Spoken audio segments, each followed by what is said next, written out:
সাংবাদিকদের সম্মানজনক জীবনের ব্যবস্থা করতে না পারলে তারা অপসাংবাদিকতায় জড়িয়ে পড়বে বলে মন্তব্য করেছেন তথ্য উপদেষ্টা মাহফুজ আলম। বিকেলে তথ্য ভবনে জুলাই গণঅভ্যুত্থানে শহীদ ও আহত সাংবাদিকদের সম্মাননা অনুষ্ঠানে তিনি এই মন্তব্য করেন। এ সময় প্রধান উপদেষ্টার প্রেস সচিব শফিকুল আলম জানান, 2024-এর জুলাই আগস্টে একই সাথে সেরা এবং নিকৃষ্ট সাংবাদিকতা দেখেছেন তিনি। রিপোর্ট করছেন এস.এম. আশরাফ। 2024-এর জুলাই আগস্টে ছাত্র আন্দোলনে অন্তত 6 সাংবাদিক প্রাণ হারিয়েছেন, আহত কয়েক ডজন। ঢাকার রাজপথ থেকে শুরু করে জেলা শহরে তারা ছিলেন প্রত্যক্ষদর্শী, তথ্যানুসন্ধানী, জনতার কণ্ঠস্বর। গুলির মুখেও পিছপা হননি গণমাধ্যম কর্মীরা। সেসব অকুতোভয় সাংবাদিকদের সম্মাননা জানাতে গিয়ে তথ্য উপদেষ্টা বলেন, 2024-এ গণমাধ্যম মালিকদের প্রতিবন্ধকতা উপেক্ষা করে সাংবাদিকরা পেশাগত দায়িত্ব পালন করেছেন।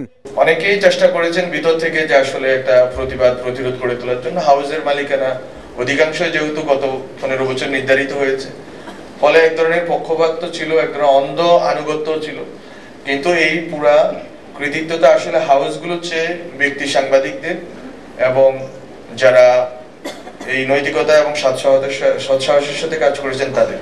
এ সময় প্রধান উপদেষ্টার প্রেস সচিব শফিকুল আলম বলেন, একজন মফস্বল সাংবাদিক কিভাবে সাধারণ মানুষের দাবির প্রতি ভূমিকা রাখতে পারেন তার উজ্জ্বল দৃষ্টান্ত ছিল 2024-এর জুলাই আগস্ট। পুলিশ গুলি করছে তার পাশে দাঁড়িয়ে, এবং সবচেয়ে হচ্ছে তার কোনো কিন্তু হোস্টাইল এনভায়রনমেন্টে তার যে একটা জ্যাকেট নাই, মাথায় একটা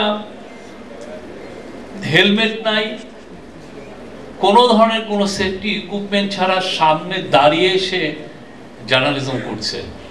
বাংলাদেশের ইতিহাসে এই জার্নালিজমটা আমরা কোনোদিন দেখি নাই। এ সময় তথ্য উপদেষ্টা সাংবাদিকদের প্রতি আহ্বান জানান, তারা যেন মানুষকে সঠিক তথ্য নিশ্চিত করেন। তাহলে হয়তো এই নতুন বাংলাদেশ। এস.এম. আশরাফ, এটিএন বাংলা, ঢাকা।